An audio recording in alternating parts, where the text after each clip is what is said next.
Yes, they've done it again. Only Spurs in 1960-61 season have started better than Liverpool this season, and they went on to win the double.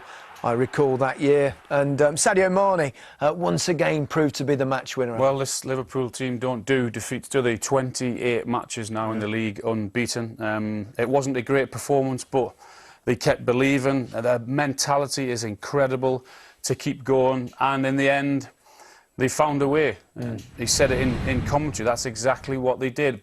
It helps when you've got someone like Mane in your team, and we always were saying if something's going to happen, then it was going to be him that was going to make it happen.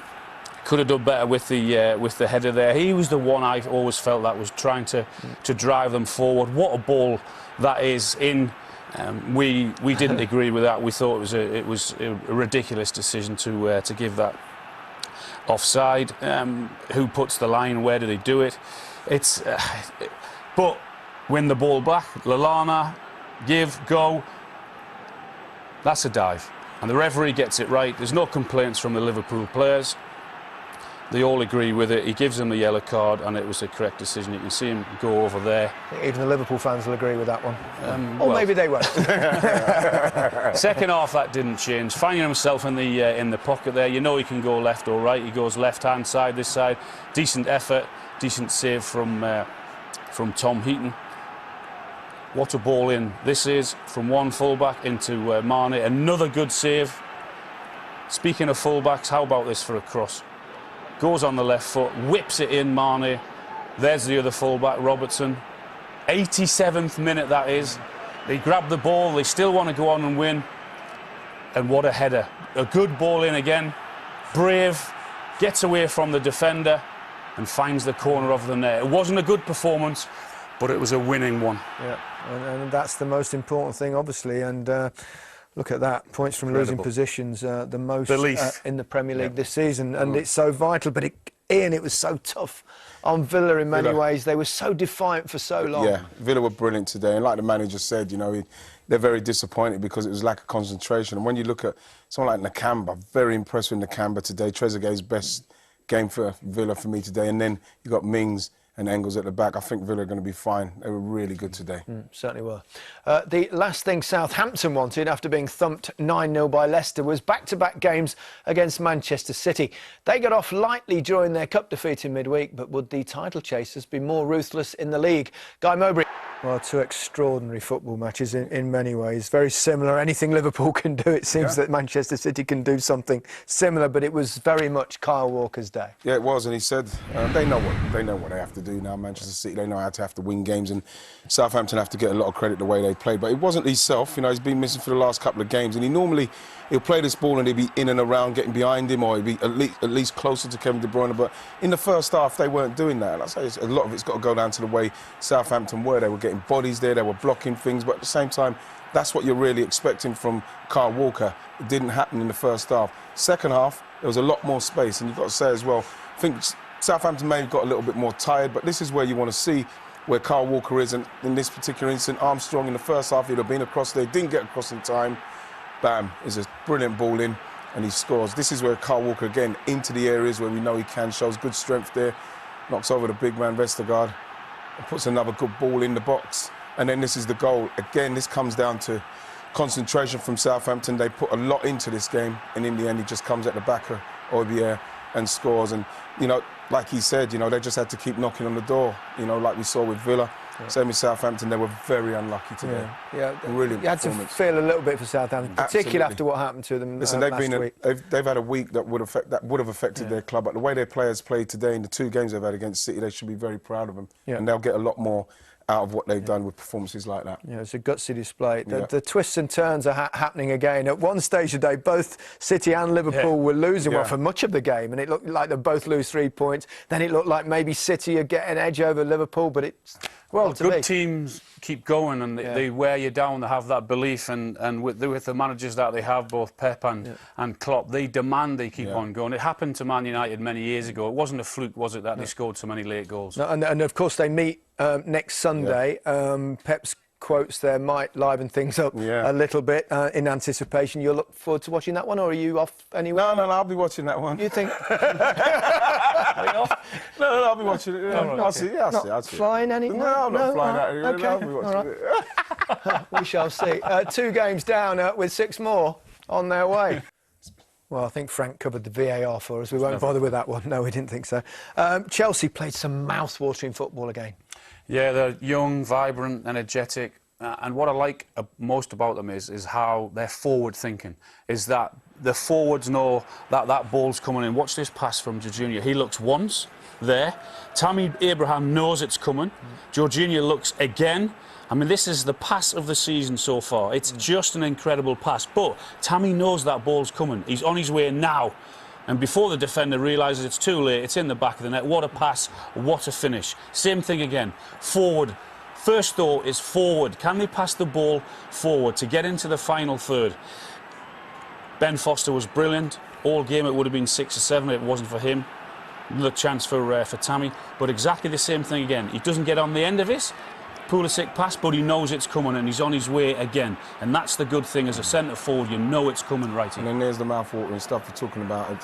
What for the reacting more than anything else, and the quality that these Chelsea players have with time on the ball, they're going to cause them problems, Gal, because like they've got time, they've got space, and this was just brilliant. And if they scored this, it would have been justice for how they played today, because like Frank said, they were brilliant today, and they do need to finish the chances. Again, look at them. They've got so much time on the ball. Look at Willian, Oceans, you know, and then now Tammy's offering himself up, and then once he does that, Pulisic's run is brilliant. Look at that, bam, inside. You know, fantastic playing. You know, it would have been a travesty if they didn't win that today. I mean, Frank and his young team, Ian, are passing all the trials at the moment. Absolutely, without a shadow of a doubt. And like that's the faith he's shown in them, in the faith that he's shown in Pulisic, and now he's coming up with the goods. He just got it eventually. As for Watford, on a more serious note, Watford winless so far and in trouble. Yeah, they're in. It wasn't a good performance. Yes, they come back into it late in the game, but I thought they were poor again for a lot of the game. Yeah. You're right, Ian? Yeah. I'm not bugging you. No. OK, today saw the first top-flight meeting between Sheffield United. I'm sure it is. Eddie Howe was talking about getting the balance right, but they certainly did at the back, didn't they? Yeah, they did. And you have to give credit to the goalkeeper as well, 3rd clean sheet as well. But Steve Cook and Nathan Aki, I thought, as poor as Man United were today in respect to the forwards, they were very good in respect of covering each other and being in the places where they are going to snuff them out. You can see him again here, Nathan Aki, and you can see Steve Cook just behind them. You know, the faith that he's got in Steve Cook, because he puts in these kind of performances all the time. He's somebody that you can depend on. There he is again, you know, making sure that he's cleared that out. He chaperoned them very, very well today. Again, Nathan Aki getting on the right side of Martial. It was that kind of performance for them today, because anything like that, this was fantastic from Steve Cook.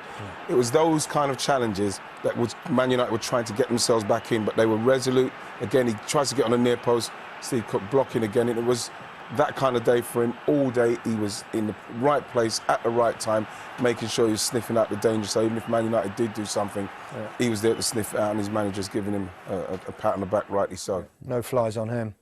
As for Manchester United, long way to go. Well, other than the first 5 minutes and the last 5 minutes, where they at least showed a little bit of urgency and energy, I thought they were woeful going forward. They were chasing the game, particularly in the second half. You've got Martial and Rashford, the guys who you're looking to get yourself back into the game. Not one of them in the box, both in a similar position. The ball can't go into the box because there's actually no one in the box, so that was a little bit easier for Bournemouth than it should have been. Pass, and they're looking to get it in there, but there's nothing there. Pereira ball, tries to get it in behind, poor ball. Look at Rashford's reaction there on that left-hand side. The ball eventually comes to Fred here. In his defence, there's not a lot of movement in front of him. That is just lacking quality. Look at the reaction from the three of them. Lingard, Martial and Rashford there, flinging their arms up in the air. He doesn't know what to do. He says, I've got a shot, there's no movement.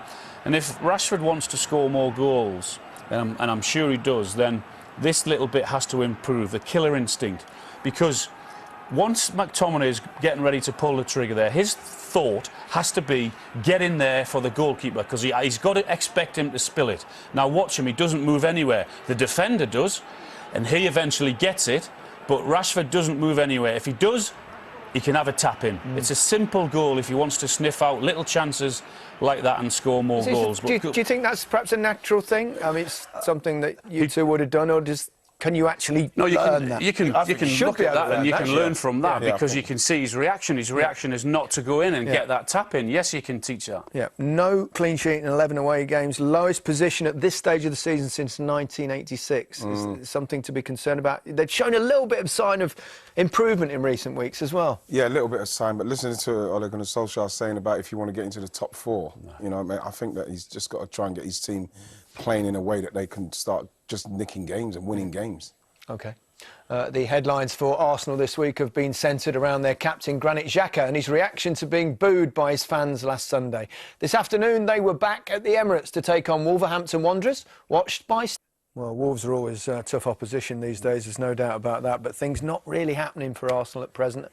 Well, listening to the boss saying that it was an equal game, and consider they had 25 shots today, the most ever at the Emirates, but it's the disorganisation of the midfield. You look at this space, how easy it is from the no closing down at the top. Are they pressing? No. And you can see all the midfielders have been bypassed pretty easily there. And then this was a chance what could have easily gone their way.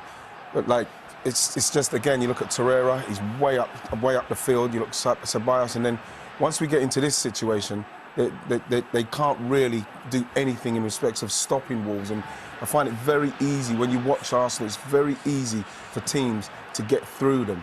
And I think that Wolves are just unlucky with the run of the ball in the latter stages. Matt Guendouzi was unlucky there. But then once they've lost that ball, look at that space there. Where's the midfielder to get in there to help? And then they've got an overload here.